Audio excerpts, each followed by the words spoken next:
Paul Walker used to be the king of speed in Too Fast, Too Furious, and ironically, his life was just as short as a race that ends way too soon. In 2003, this movie shot off the starting line like a real explosion, becoming the most street, the wildest fast installment, and, for a lot of early fans, the best one in the whole series. But here's the twist that gives people chills. Behind those Miami lights, the roaring engines, and the faces that once had a whole generation hooked too. Fast Too Furious turns out to be the installment with a cast carrying a lot of tragedy. Some died way too young in ways even harsher than a movie scene. Some ended up in handcuffs over animal abuse allegations. And the female lead later straight up said she never truly loved acting. Let's take a look back at what time has done to them. And at the end of the video, there will be 5 of the most interesting behind-the-scenes secrets for those who stay till the very last minute. Number 1, Paul Walker as Brian O'Connor. Let's start with the first name, the idol for guys who love speed. In Too Fast, Too Furious, Paul Walker is the center of the movie. When it came out in 2003, he was 30 years old, and Brian O'Connor had already become the face holding the whole franchise together after the success of the first film in 2001. Paul was born in 1973, got his start with Varsity Blues. She's All That and The Skulls then stepped into the spotlight as one of Hollywood's most promising young actors in the early 2000s thanks to The Fast and the Furious. He was even considered for SWAT, but in the end, still came back to Brian O'Connor, which shows just how important that role was to him. After this movie, Paul Walker did not disappear like a lot of people think. He kept showing up in Into the Blue Running, Scared 8 Below, and Takers. He did not go down the award star path, but he still held a very solid position as a recognizable movie actor. By 2012, he even started his own company, Laguna Ridge Pictures, and signed a development deal with Universal. Off-screen, Paul truly loved cars, but what people remember him for the longest actually goes beyond Hollywood. In 2010, he founded Reach Out Worldwide to support disaster relief after the Haiti catastrophe. Then tragedy came way too early. On November 30th, 2013, Paul Walker passed away at the age of 40 after a car accident right after leaving a charity event for his own organization. That is what makes this story even sadder. He did not go out in the middle of a scandal, but while still working, still helping people, still filming Furious 7. After that, the movie was completed with the help of his 2 brothers, Cody and Caleb Walker, along with visual effects. But the name Paul Walker is still there through Fast, through Reach Out Worldwide, and through the Paul Walker Foundation carried on by his daughter Meadow. Some faces fade fast with audiences. Paul Walker is not one of them. Number 2, Tyrese Gibson as Roman Pierce. Now let's move to the second name, the loudest guy in the movie, and honestly even wilder in real life than on screen. In Too Fast 2, Furious Tyrese Gibson plays Roman Pierce, Brian O'Connor's old friend. But looking at him today, what stands out is not just Roman. What keeps people watching is a whole personal life full of collisions. Tyrese was born in 1978 in Los Angeles. When the movie came out in 2003, he was 25. This year, he is 48. Before Fast, Tyrese already had a name in music. He got attention after a Coca-Cola commercial in 1994 released his first album in 1998, then made a big turn into acting with Baby Boy in 2001, directed by John Singleton. Too Fast, Too Furious was their second collaboration and also the role that helped Tyrese stay in pop culture for more than 2 decades. After that movie, Tyrese did not stand still. He kept singing, kept acting, and even stepped into another major franchise, Transformers. Fast gave him a role audiences remember, but his personal life is what keeps bringing his name back to the headlines. In 2017, his custody battle with ex-wife Norma Mitchell exploded publicly. Tyrese posted videos crying, begging not to be separated from his daughter Shayla. During that time, temporary custody was given to Norma. Tyrese was ordered to avoid contact, and later, the child protection investigation was closed without charges. But it did not stop there. Tyrese married Samantha Lee in 2017. Then the two announced their split at the end of 2020. In 2022, he suffered another personal loss when his mother, Priscilla Murray, passed away after battling COVID-19 and pneumonia. By 2024, he was detained in court in Georgia after being found to have willfully not paid child support to Samantha Lee and was only released after paying $73,500. So today, when people mention Tyrese Gibson, they do not just think of Roman Pierce. They think of a star who lives loud falls very publicly, but still refuses to leave the game. Number 3, Eva Mendes as Monica Fuentes. And now the face that guys from the early 2000s probably remember the most from this movie. Eva Mendes played Monica Fuentes when Too Fast, Too Furious came out in 2003. She was 29 at the time. This year she is 52. Eva was born in 1974, a Cuban American, and before this movie, she had just broken out with Training Day in 2001. In 2003 alone, she showed up everywhere with Too Fast, Too Furious, Once Upon a Time in Mexico, and Out of Time. To put it straight, Monica Fuentes was not the biggest role of Eva Mendes' career, but it is the one strongly tied to the memories of male audiences back then, because it came right when she was one of the hottest faces in Hollywood. After that, Eva Mendes moved fast. She had hitched Ghost Rider, We Own the Night, The Other Guys, and even returned as Monica in an uncredited cameo in Fast 5. But behind that rise was a pretty heavy period. In 2008, Eva entered Cirque Lodge in Utah to deal with substance dependency. Later, she said something even more striking: she never truly loved acting, and even admitted she was not a particularly great actress. She also openly said that when she was younger, she was typecast and seen as too ethnic in Hollywood. That is what makes her story more memorable than just a glamorous screen image. She rose fast, but her heart was not necessarily in the game. Then Eva Mendes took a completely different path. Since Lost River in 2014, she has mostly stepped away from live-action films, living more privately with Ryan Gosling and their 2 daughters. In 2024, she released a children's book, Desi Mami and the Never-Ending Worries. Looking back now, Eva is not the kind of star Hollywood left behind. She is the kind of person who walked away while she still had everything it takes to stay. And for a lot of male audiences who watch this movie in theaters or on DVD, that is what makes her different from those beauty icons who flash and disappear. Eva Mendes is still here. She just does not need Hollywood the way Hollywood once needed her. Number 4, Chris Ludacris Bridges as Tej Parker. This might be the most consistent long runner on today's list. In Too Fast, Too Furious, Chris Ludacris Bridges played Tej Parker. When the movie came out in 2003, he was 26. This year, he is 49. Ludacris was born in 1977, real name Christopher Brian Bridges, born in Illinois, but mainly built his career out of Atlanta. Before joining Fast, he was already a major name in Southern hip-hop, rising in the late 1990s and blowing up in the early 2000s. What is interesting is that Tej was not originally written for him. After Ja Rule did not return, and the Redman option fell through, director John Singleton brought Ludacris in. And from a last-minute choice, he turned Tej into one of the longest-lasting faces in the franchise. After that movie, Ludacris did not get stuck between music and film. He kept both going. He continued rapping, kept making hits, and built a solid place in movies with Crash, and then returned regularly in Fast from Fast 5 onward. Not everyone who crosses from music to film can last, but Ludacris did. Tej Parker gave him a spot in pop culture, and he knew how to hold on to it for more than 2 decades. By May 2023, he even got a star on the Hollywood Walk of Fame in the motion picture category. Recently, in an interview with People, he also said that the 25-year milestone of Fast in 2026 will be a major moment for the franchise.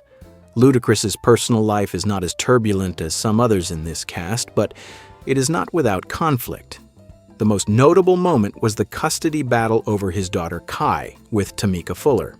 In 2015, he was granted primary custody after a tense and very public dispute. Around that same time, his family life became more stable after marrying Eudoxie in late 2014, and later they had more children, building a fairly solid family image. Number 5, Cole Hauser as Carter Verone. In Too Fast, Too Furious, Cole Hauser played Carter Verone, the drug lord of Part 2. When the movie came out in 2003, he was 28. This year, he is 51. Cole was born in 1975 in Santa Barbara, California, and yes, he grew up in a family deeply rooted in Hollywood with his mother, Cass Warner, and father actor, Wings Hauser. But to be fair, Cole is not the type who relies on family connections to get ahead. Before becoming Carter Verone, he had already worked through Dazed and Confused, Higher Learning, Good Will Hunting, Pitch Black Tigerland, and many others. Too Fast, Too Furious gave him a memorable villain role, but not yet a life-changing one. After that, Cole Hauser kept working steadily, but it was not until Yellowstone that everything truly changed. The role of Rip Wheeler turned him from a familiar face for movie fans into a clear masculine icon of modern American television. That was the biggest turning point in his career. Off-screen, his personal life is fairly private. He married Cynthia Daniel in 2006 after years together, and they have 3 children. Compared to others in this cast, Cole is not tied to a string of loud scandals. He took a different path, more steady, quieter, later, but very solid. Unlike the others on this list, the heaviest period of Cole Hauser's life happened very recently. In 2024, his mother, Cass Warner, passed away at 76. Less than a year later, his father, Wings Hauser, also passed away in March 2025. Losing both parents in such a short time is a blow any man would feel deeply. So today, looking back at Cole Hauser, people do not just see Carter Verone from 2003. They see a man who has gone a long way and his career reached a new peak with Yellowstone and still has to carry the losses that no one can avoid as time moves on. Number 6, Devon Aoki as Suki. Do you still remember Suki in Too Fast, Too Furious? That role was played by Devon Aoki. When the movie came out in 2003, she was just 21. This year, she is 44. Devon was born in 1982, the daughter of Rocky Aoki, founder of Benihana. And before stepping into this film, she was already a true fashion phenomenon. Vogue discovered her at 13, and by 16, she became a muse for Karl Lagerfeld at Chanel, while also walking for major fashion houses like Chanel and Versace. To put it plainly, Devon did not enter fast as an unknown face. She came in as a fully formed Y2K icon from the runway. After Too Fast, Too Furious, Devon Aoki had a few more notable film roles, especially Sin City. But she did not follow the path of a long-term Hollywood actress. Vogue noted that in the early 2000s, she shifted focus to acting. But around 2009, she chose to step back to prioritize family and motherhood.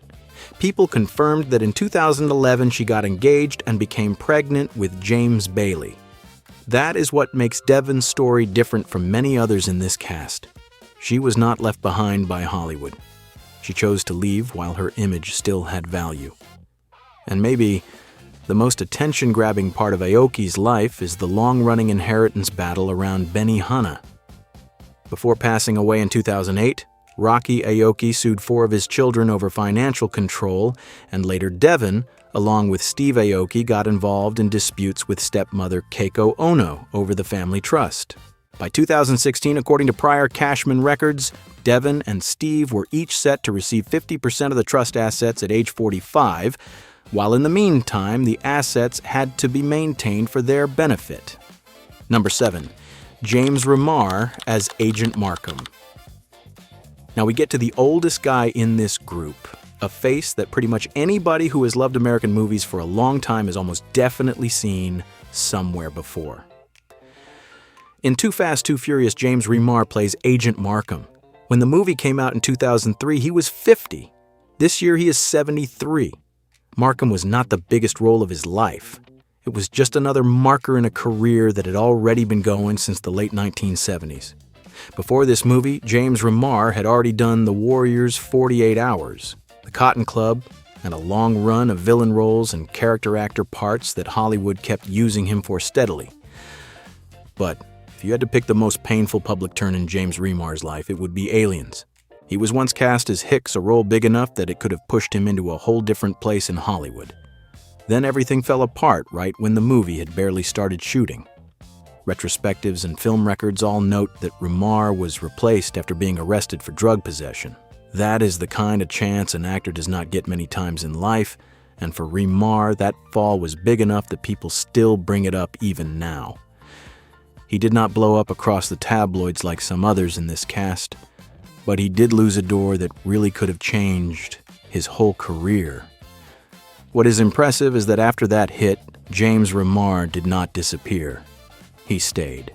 He shifted from the leading man lane into being a very valuable character actor, then kept showing up in Dexter Gotham, Black Lightning, and Oppenheimer. In early 2025, Deadline even confirmed he was coming back in Dexter Resurrection as a series regular. So when people look back at James Remar today, they do not see some glamorous story. They see a man who once wrecked a huge opportunity himself but still had enough grit not to let Hollywood forget him. Number 8. Michael Ealy as Slapjack. You might actually be surprised by Michael Ealy. In Too Fast, Too Furious, he only plays Slapjack, a side racer in the opening stretch. But what is interesting is that this guy who only flashes by for a moment ended up going really far later on. Michael Ealy was born in 1973, and his real name is Michael David Brown. When the movie came out in 2003, he was 30. This year, he is 53. Before Fast, he'd already graduated from the University of Maryland in 1996, came up through off-Broadway theater in the late 1990s, then landed early roles in Kissing Jessica Stein and Bad Company. His first real jump came in 2002 with Barbershop. So Too Fast, Too Furious was not his beginning, but it definitely was a marker, right in the middle of his rise. The part worth talking about most is everything that came after. In 2004, he came back in Barbershop 2. In 2005, he had Their Eyes Were Watching God, and especially Sleeper Cell. Then in 2006, the role of Darwin Al-Sayed got him a Golden Globe nomination. From there, Michael Ealy kept moving in a steady, solid way through a string of familiar titles like 7 Pounds in 2008, Takers in 2010, Think Like a Man in 2012, About Last Night in 2014, The Perfect Guy in 2015, The Intruder, and Stumptown in 2019. Then in 2024, he joined PowerBook 2 Ghost, and by April 2025, Deadline confirmed he had been cast as Malcolm X in the series The Greatest. Slapjack was a small role, but Michael Ealy's career after that was not small at all. His personal life is the opposite of his bright career. It is very peaceful. In October 2012, he quietly married Katira Rafiqzada in Los Angeles. After about 4 years of dating, then they had 2 children. By 2025, he was even speaking publicly about therapy fatherhood and how he keeps his emotional balance after heavy roles. He is the story of a guy who started from a supporting part, moved forward one very steady step at a time, kept his private life low-key, and more than 20 years later is still standing strong in Hollywood. Number 9. Mark Boone Jr. as Detective Whitworth Mark. Boone Jr. is the kind of face you recognize right away, even if not everybody remembers the name. He was born in 1955, and his real name is Mark Heydrich. When Too Fast, Too Furious came out in 2003, he was 48. This year he is 71. In the movie, he plays Detective Whitworth, a Miami cop. His road into the business was not glamorous either. Boone grew up on the North Shore of Chicago, studied at the University of Vermont, played college football, then moved to New York. In the early years, he did stand-up comedy with Steve Buscemi before moving fully into acting. That is why he has always had that very old school New York feel, very rough, very real, totally different from the polished Hollywood leading man type. Too Fast, Too Furious was just one stop in a very long career for him. Before that came Die Hard, 2 in 1990, and Memento in 2000. After that came Batman Begins in 2005. But the role that really locked him into the memory of mainstream audiences came from Sons of Anarchy, where he played Bobby Munson from 2008 to 2014. That stretch is what truly burned the name Mark Boone Jr. into the minds of American TV audiences. As for his personal life, there is one incident that cannot be skipped. In August 2010, police stopped him in Montrose, California for using a phone while driving and not wearing a seatbelt. Things escalated after that, and he was arrested on charges tied to resisting law enforcement and violent behavior toward police. That was one of the rare times Mark Boone Jr.'s real life spilled into the headlines with the exact same rough edge people were used to seeing from him on screen. But the thing worth noting is that after that incident, he did not disappear. He kept working, and that later period lined up right when Sons of Anarchy was really strong. Today at 71, Mark Boone Jr. is not the kind of face standing in the center of a poster anymore, but Hollywood still always has room for guys like him. And from a man who has lived on that kind of grit, we move to the final name, a completely different story. MC Jin, the guy who blew up too early, then had to find a way to rebuild his life. Number 10, MC Jin is Jimmy. Out of everybody on this list, maybe nobody had less screen time than MC Jin. But not many had a real-life path as rough and memorable as his either. MC Jin's real name is Jin Ao-young, and he was born in 1982. When Too Fast, Too Furious came out in 2003, he was 21. This year he is 44. In the movie, he plays Jimmy, a mechanic working around Tedge's garage. The role is small, but it showed up right when MC Jin's real-life name was rising very fast. The real breakout came in 2002 on 106, and Park MC Jin won 7 straight battles on Freestyle Friday, got inducted into the Hall of Fame, then that same night announced he had signed with Rough Riders. That was the turning point that made MC Jin the first Asian American rapper signed to a major label in the United States. So to put it simply, when Too Fast, Too Furious hit theaters, Jimmy was just a side role, but MC Jin in real life was already a very unusual phenomenon in early 2000s hip-hop culture. Then the miss came fast too. In 2004, he released his debut album, The Rest Is History. That record had 2 singles people talked about the most, Learn Chinese and Senorita, but BET reported that neither one broke through the way people expected, and GQ said Learn Chinese leaned too heavily on Asian stereotypes. So the reaction to it was pretty cold. That was the most painful drop in MC Jin's story, rising really fast, grabbing a lot of attention, then seeing the door of the American market narrow almost immediately. But MC Jin did not disappear. In 2008, he moved to Hong Kong, kept making music in English and Cantonese, and started branching into acting too. Then in 2012, while he was doing really well there, he moved back to New York to raise his family. In 2014, he released 1459, a title he explained as the final second of those 15 minutes of fame. Then starting in 2015, he stepped into stand-up comedy, did open mics, took comedy classes, and pretty much rebuilt himself from scratch all over again. And maybe the most memorable thing is that MC Jin did not spend his life living off old glory. In late 2025, he became one of the founders of Pacific Music Group in Hong Kong, and by January 2026, he said clearly that the company was built to develop Pan-Asian artists with international reach.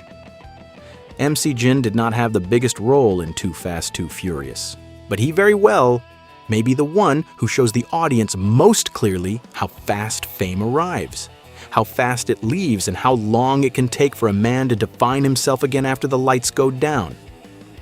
Now that we have looked back at those 10 faces, you can really see that Too Fast, Too Furious is not just fun because of how everybody has aged now. The real fun is that behind this movie, there is also a whole pile of stories that once you hear them feel exactly like early 2000s Hollywood.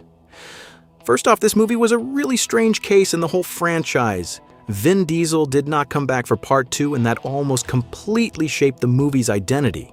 So right from the beginning, Too Fast, Too Furious had this feeling of being separate from the first one, like it knew it had to stand on its own 2 feet. Then once it got to the set, the atmosphere was pure early 2000s Miami.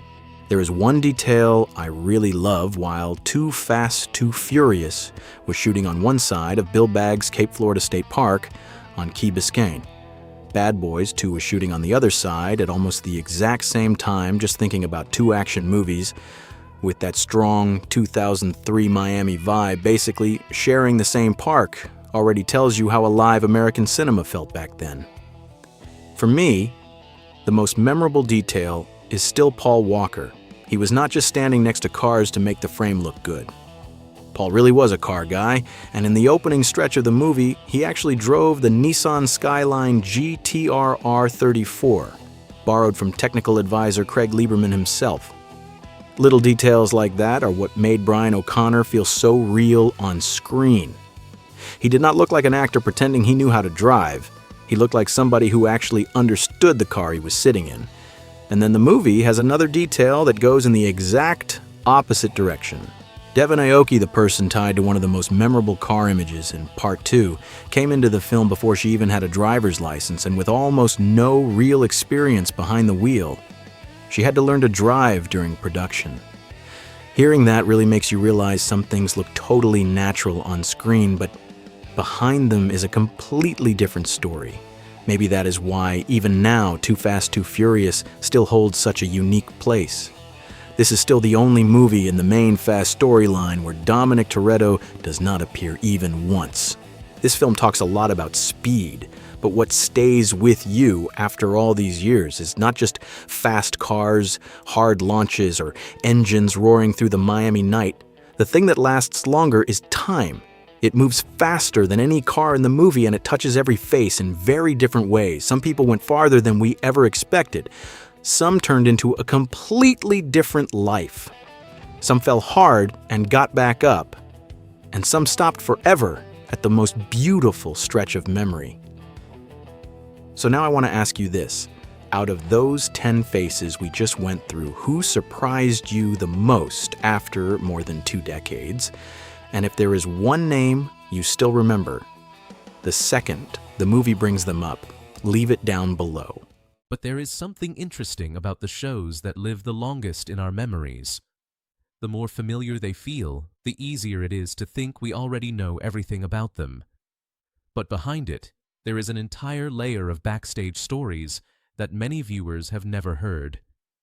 So today, we are heading back to Hazard County and uncovering the most fascinating secrets behind the Dukes of Hazzard.